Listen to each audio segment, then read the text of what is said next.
This is one of sport's great proving grounds, a gateway to glory where heroes are made. Brilliant, absolutely first class. 29 tournaments spanning 18 countries. It's a 10-month campaign to determine the very brightest prospects in golf. I don't believe it! How about that? Along the way, a chance for the class of 2023 to expand horizons and sample life on tour. Always nice to experience new cultures. I love that noise. Cheers, boy. Enjoy. Finish the season in the top 20 of the Road to Mallorca rankings and secure a golden ticket to the DP World Tour. That's the dream shared by all who compete on the Challenge Tour.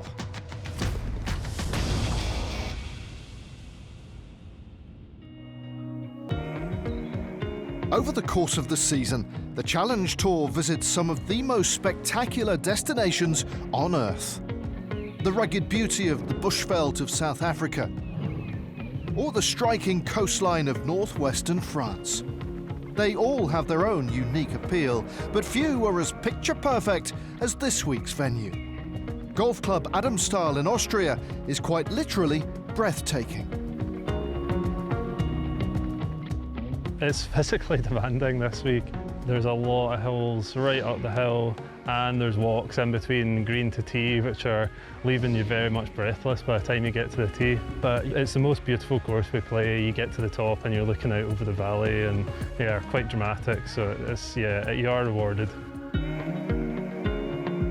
We should all be very happy to be here and enjoy this place, which is very unique. We don't get to play places like this often. I really enjoyed it last year. It was the first course that I'd kind of played really well on over the course of the season last year. So yeah, I enjoyed it, and if I can do something similar again, that would be great. At the beginning of the year, one of the goals was to win once, and it was never really to win twice. But now I won twice, and of course I would love to have a third one. Another win for Manassero would wrap up immediate promotion to the DP World Tour.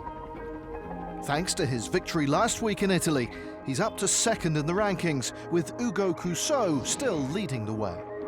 A win wouldn't come easily though at Adamstal Golf Club. The course is a beauty, but she's also a beast.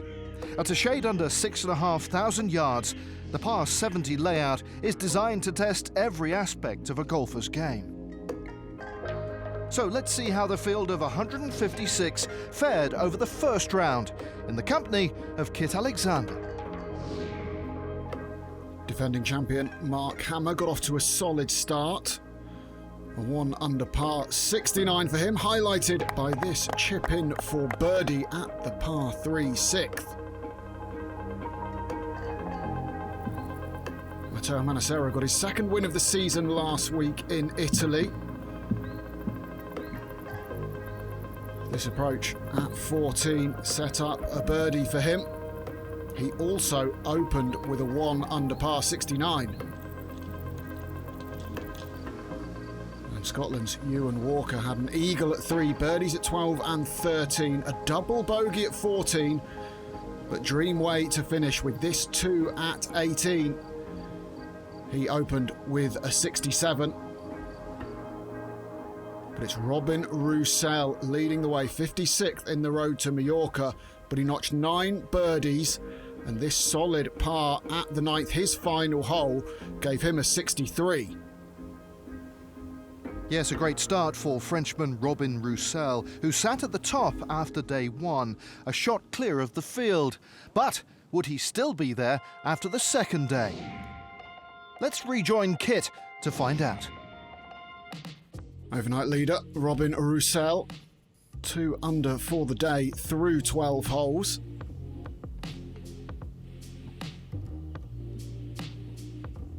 And he set up a very makeable look to get to double digits under par with this approach at the 13th.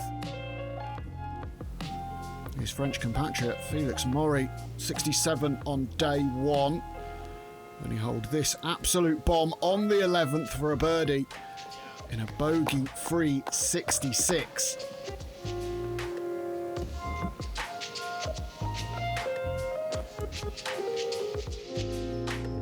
Roussel would convert for birdie at 13. He added another red number at 15, and it was a second round 66 for him also, and a terrific 2-round total of -11.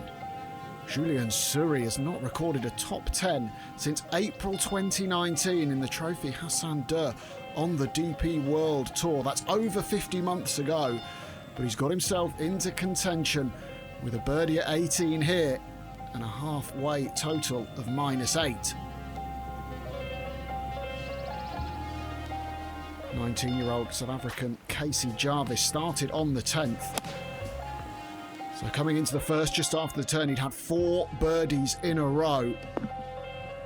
And controlling the spin beautifully there. He's had 5 runners-up finishes around the world this year. 3 on the Challenge Tour, 2 on the Sunshine Tour. And Jarvis would roll this one in for his 5th birdie in a row, ultimately signing for a second round of 63 and the halfway lead by 1. Yes, 2 rounds in, and the leaderboard made for interesting reading. Casey Jarvis steaming along and leading, though only by 1 shot, with Frenchman Robin Roussel hot on his heels. Now, this is the 6th year in a row that the Joran Bank Open has been held at Golf Club Adamstar. It's also the 6th year in a row that roommates David Boot and Stuart Manley have stayed in the same hotel and eaten at the same restaurant. So, creatures of habit or superstition? I'm pretty superstitious. I always kind of like stick to what I know, what's worked. I've stayed in the same hotel every single year I've played here. Me and my roommate David Booth, I think we booked this hotel in January. We knew we were going to stay here, you know, there was nowhere else we were going to stay. It's my 6th year playing this event, and I've stayed in the same hotel 6 years in a row. Almost the same room, almost the same restaurants. I reckon I've been to this restaurant maybe 3 or 4 times a week every time I play here, so I am a creature of habit. I kind of think if things work and you know you have good food, it's nice to come back, and the people here are so friendly as well, so we almost kind of know them now, so it's nice. Get the Google Translate out. We've got to have a schnitzel here. Cheers, mate. Have a good week. Yeah, good luck. Honestly, it's probably one of my favourite events of the year. It's really nice. I really enjoy being up in the mountains and taking in all the scenery, taking in all the wildlife around the course. It's cool, and when you can kind of come to a nice, really peaceful little town like this to come and eat in the evenings, it's also makes the weeks really nice. I've said to the guys we're having schnitzel every night this week. Yeah. Schnitzel last night was good, really good. This week we'll pretty much have schnitzel every night. I know that's pretty, I don't know if that's actually what the locals eat, but that's what we think they eat. So we're going to have schnitzel most nights. And yeah, we might have the odd beer here or there, so that's good. Wiener Schnitzel, please, yeah. It works. I like the food here. I love the Austrian-German food. The beer's good, the schnitzel's lovely, and it's worked, you know, it's worked in the past, so keep doing it. Thank you. Bon appetit. Yeah, cheers, Dave.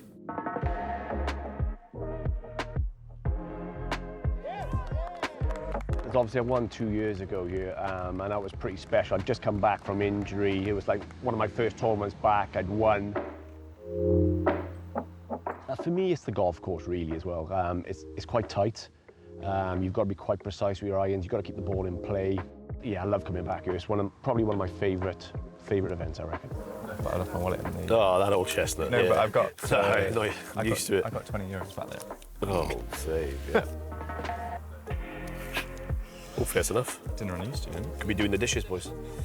Position I'm in now, I'm in a good position. It's in my own hands, ready for the final third of the season. Yeah, I couldn't be happier, to be honest. I'm playing nicely as well, which is good, so yeah, I'm happy. My record's been a bit mixed, to be honest with you, so not as good as Stuart's record, but yeah, I enjoy the week regardless. Trying to use as much of the knowledge that I've gathered over the years playing the course and try and use that to the best of my advantage. Just routines, processes, keep writing down as much stuff as you can from previous weeks, you know, what's working for you. Just keep building, keep going through it with your coach.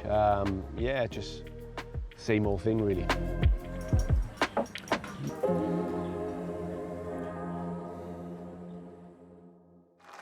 After the break, Mark Hammer takes us on a trip down memory lane. Long game is at its best, I would say. Yeah, I just enjoyed it. And we'll find out who'll climb to the summit of the leaderboard in Austria. See you shortly.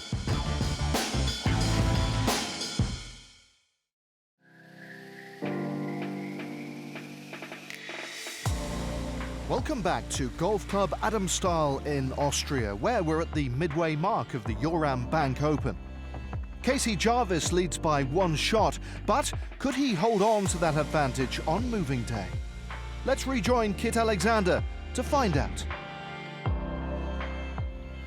Michael Lundberg turns 50 in August.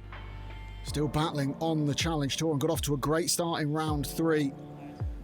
This one for birdie and 1. He also birdied the second on his way to a third round 69, and he would be inside the top 15 heading into the final day.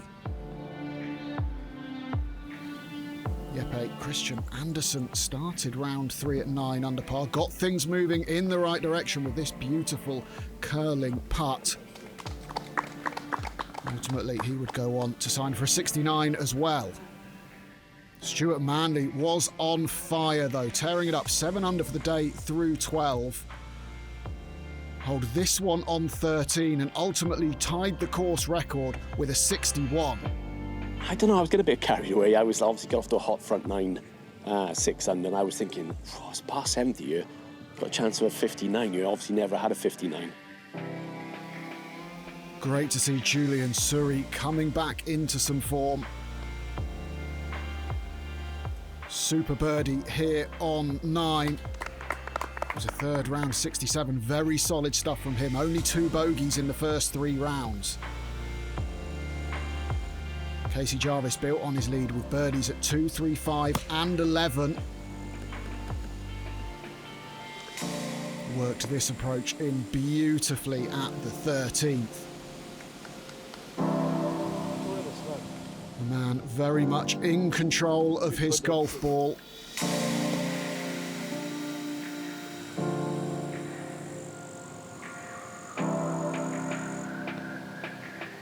And of course, found the bottom of the cup to move to 17 under par. And he was absolutely cruising.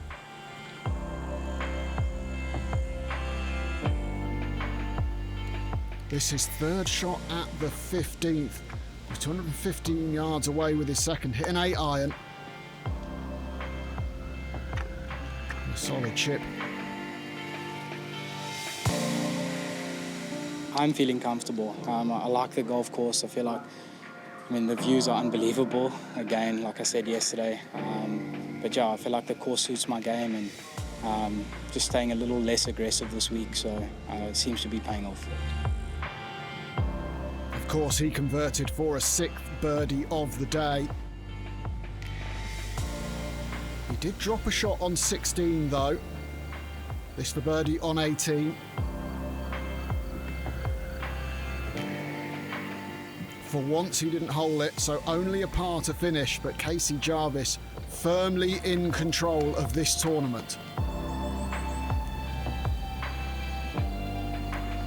Yes, even despite Stuart Manley's brilliant 61, Casey Jarvis had extended his advantage to 5 shots heading into the final round, and now sat on the verge of his breakthrough win.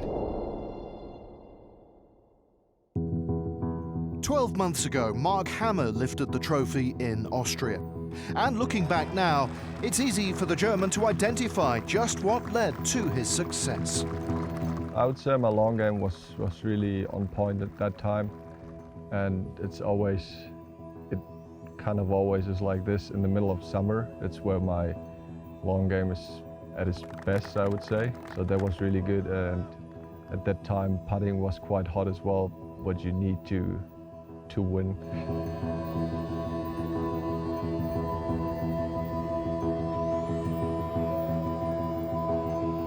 coming out of the Pro Golf Tour with a win just a couple days before took a lot of pressure away.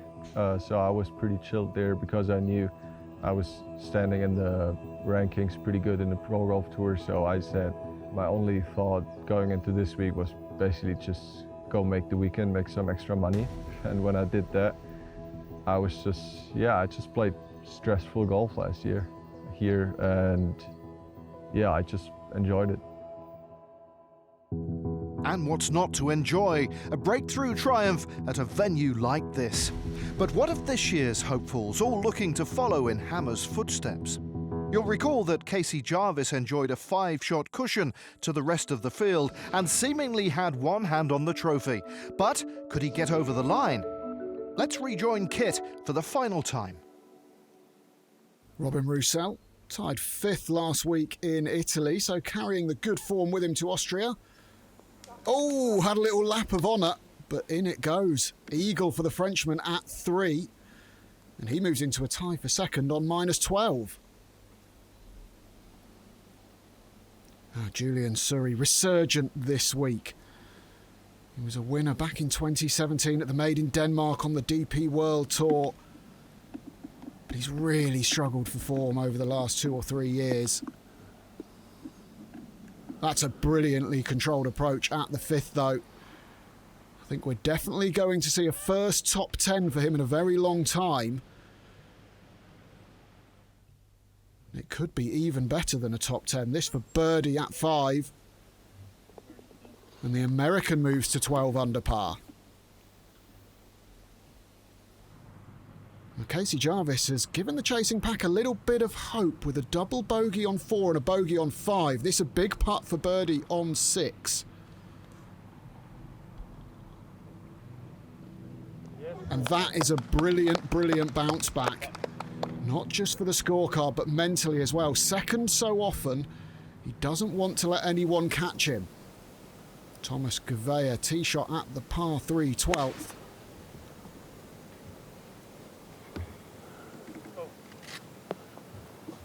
Oh, dancing around the flagstick. And he would tap that in for a birdie to also move into that tie for second. Casey Jarvis for birdie at the 188-yard 8th hole. Hidden 9-iron to here.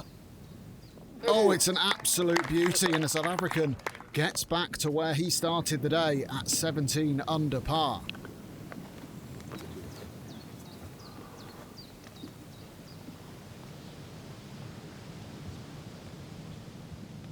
Jarvis, tee shot on its way at the 12th.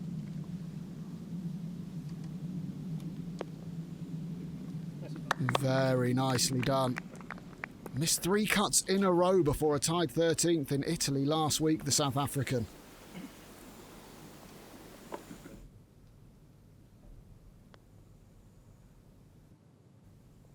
And he moves to 18 under par.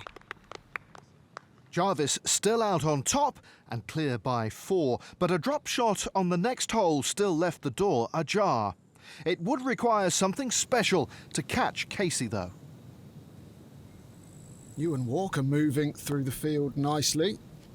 A little bunt out of the rough there. Oh, and it's in! Absolutely brilliant. Very similar to something we saw him do last week in Italy as well. The same technique, almost a little bellied wedge out of the rough. And the same result as well. It's his 3rd shot, the par 5 15th, coming out of the sand.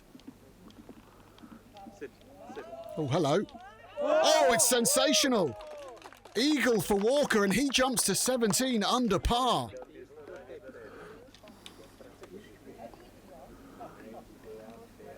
.33rd in the road to Mallorca, so this would be a huge result for him.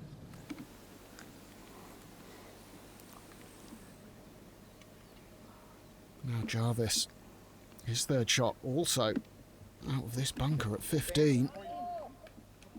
Well, not quite as good as Walker, but you can guarantee he will take that.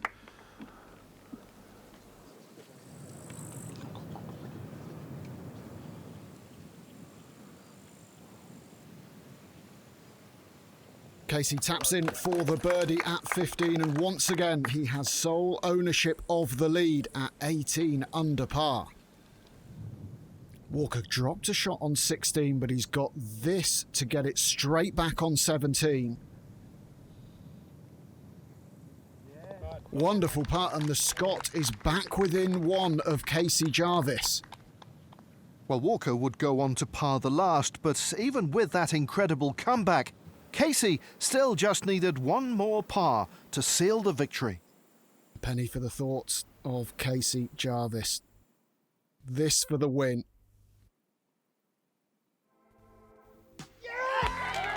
And look what it means to him. He's been knocking on the door all year. And finally, Casey Jarvis walks through for his first Challenge Tour win at just 19 years old. And not just what it means to him as well. That's Dylan Mostert on the left. They're best friends and travel together. He's already a winner this season on the Challenge Tour, and he looks as pleased as Jarvis. A look at the final leaderboard confirms big weeks for the likes of Roussel, Surrey and Walker, but no one could outshine South African Casey Jarvis, who held his nerve to hold the trophy. From South Africa, Casey Jarvis. I haven't felt this good in a long time, walking off a golf course. So, I mean, I didn't think winning would be this special, and I didn't think I'd feel this good. Yeah, it's an unbelievable feeling.